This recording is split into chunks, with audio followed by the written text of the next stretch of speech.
அனைவருக்கும் வணக்கம். நான் சீதாதேவி, சென்னை. யூடியூப்பில் என்னோட சேனல் ஆமி டிவி, AMEE டிவி, அதில் நீங்கள் என்னோடய ப்ரோக்ராம் பார்த்துட்டு இருப்பீங்க. இன்றைக்கி நான் பண்ண போகிறது மரவள்ளிக்கிழங்கு மசாலா. அதாவது தமிழில் மரவள்ளிக்கிழங்குன்னு சொல்லுவாங்க, மலையாளத்தில் கப்பக்கிழங்குன்னு சொல்லுவாங்க. இந்த கிழங்கில் ஒரு மசாலா பண்ண போகிறேன். இதுக்கு யூஸ் பண்ணலான்னா நம்ம சாதம் சாப்பிடும்போது சைட் டிஷ்ஷாக யூஸ் பண்ணலாம். சப்பாத்தி, பூரி, பரோட்டா இதுக்கும் சாப்பிடலாம், சூப்பராக இருக்கும்.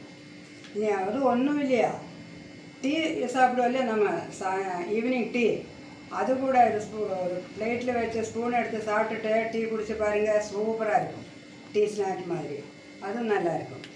இப்போது அந்த மரவள்ளிக்கிழங்கு மசாலா எப்படி பண்ணலான்னு பார்க்கலாமே, வாங்க போகலாம். இப்போது மரவள்ளிக்கிழங்கு மசாலா பண்ண வேண்டியதுக்கு என்னென்ன பொருள் வேணும்னு பார்க்கலாமே. கடுகு, மிளகு பொடி, மஞ்சள் பொடி, மல்லிப்பொடி, பருப்பு, உளுத்தம்பருப்பு, கடலைப்பருப்பு, கருவேப்பிலை, தக்காளி, வெங்காயம் குட்டி குட்டியாக பொடி பொடியாக கட் பண்ணது, மரவள்ளிக்கிழங்கு உப்பு போட்டு வேக வச்சுட்டு அது இவ்வளோதான் இந்த மசாலா பண்ண வேண்டிய பொருள்கள். ரொம்ப சிம்பிள். இப்போது எப்படி பண்ணலான்னு பார்க்கலாம். முதல்ல ஸ்டவ் பற்ற வைக்கலாம். ஸ்டவ் பற்ற வச்சாச்சு. அதில் ஒரு கனமான ஒரு கடாய் எடுத்து வச்சாச்சு மசாலா பண்ணதுக்கு. இந்த கடாயில் இது மசாலாக்கு தேவைப்பட்ட எண்ணெய், சன்ஃப்ளவர் ஆயில் ஊற்றணும்.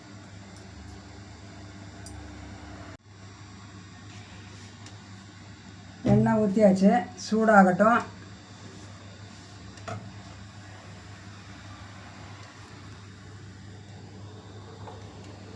எண்ணெய் நல்லா சூடாகட்டும்.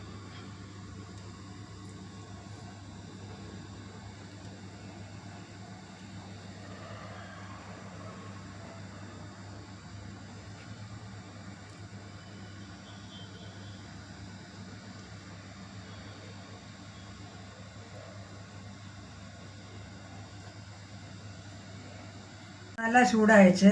இப்போது கடுகு போடலாம்.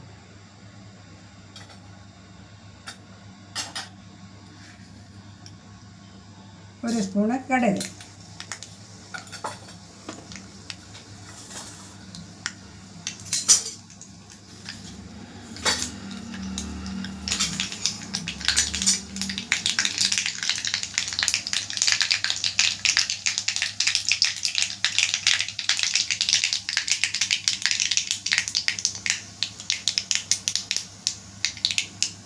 கடுகு நல்லா வெடிச்சாச்சு. இப்போது உளுத்தம்பருப்பு, கடலைப்பருப்பு போட்டுடலாம். இதில் கருவேப்பிலை,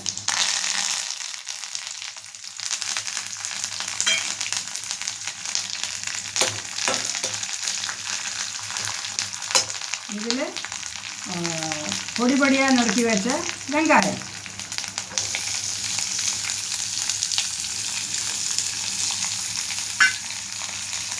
வெங்காயம் கொஞ்சம் வதங்கணும், ப்ரௌன் கலர் ஆகணும்.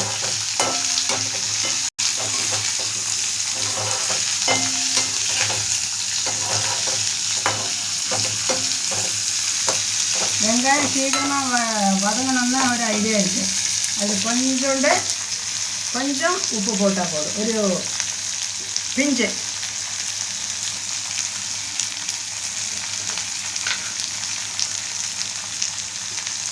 ஒரு பிஞ்சு உப்பு போட்டுட்டோம்னா வெங்காயம் ஃபாஸ்ட்டாக வதங்கிடும்.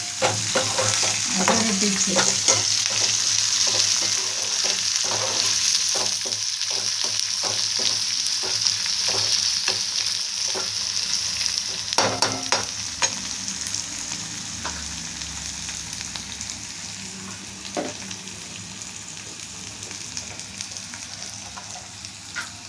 வெங்காயம் நல்லா வதங்கிச்சு. அடுத்தது தக்காளி போடலாம். சின்ன சின்னதாக நறுக்கி வச்ச தக்காளி.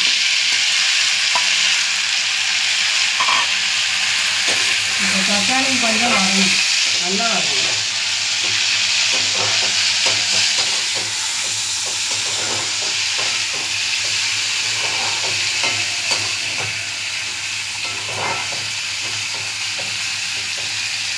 இதுலேயே மசாலா எல்லாம் போட்டுடலாம்.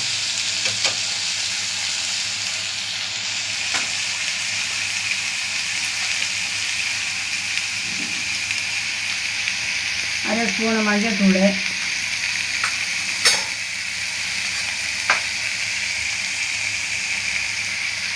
ஒரு ஸ்பூனு மிளகாத்தூள். உங்களுக்கு காரம் எவ்வளோ வேணும் அதுக்கேற்ற மாதிரி போடலாம். ஒரு ஸ்பூனு தனியாத்தூள்.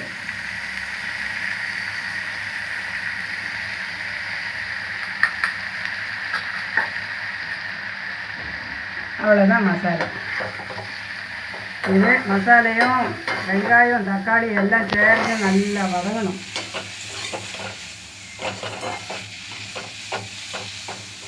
இப்போது இந்த மசாலா தக்காளி நல்லா வேகிறதுக்கு கொஞ்சம் தண்ணி ஊற்றிடலாம்.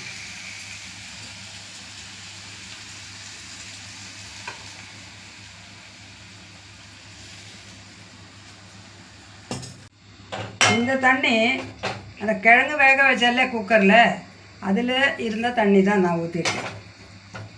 இது நல்லா வேகணும், நல்லா வெந்து வரட்டும். அது வரைக்கும் நம்ம வெயிட் பண்ணலாம். இது மூடி வச்சு மூடலாம், சீக்கிரம் வந்துடும் அதுக்காக.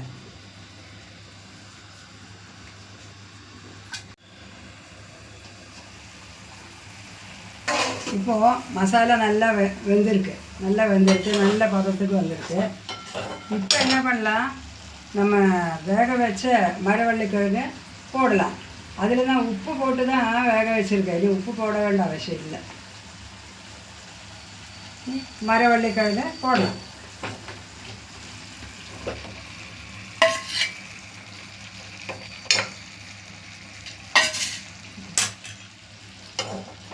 நல்லா இறக்கி விடணும், கிளறி விடணும்.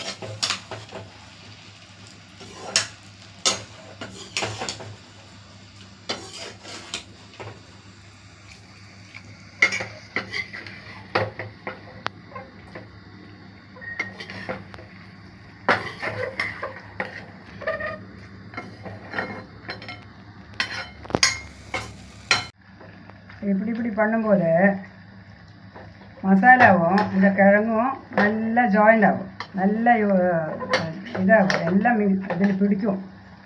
சாப்பிட்றதுக்கு நல்லா இருக்கும். மசாலா எல்லாம் பிடிச்சி நல்ல டேஸ்ட்டாக இருக்கும்.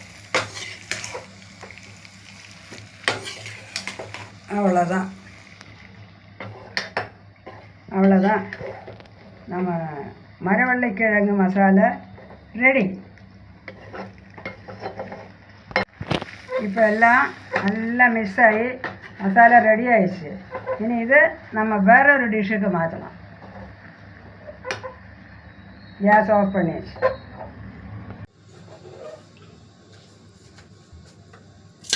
இது டிஷ்ஷுக்கு மாற்றலாம்.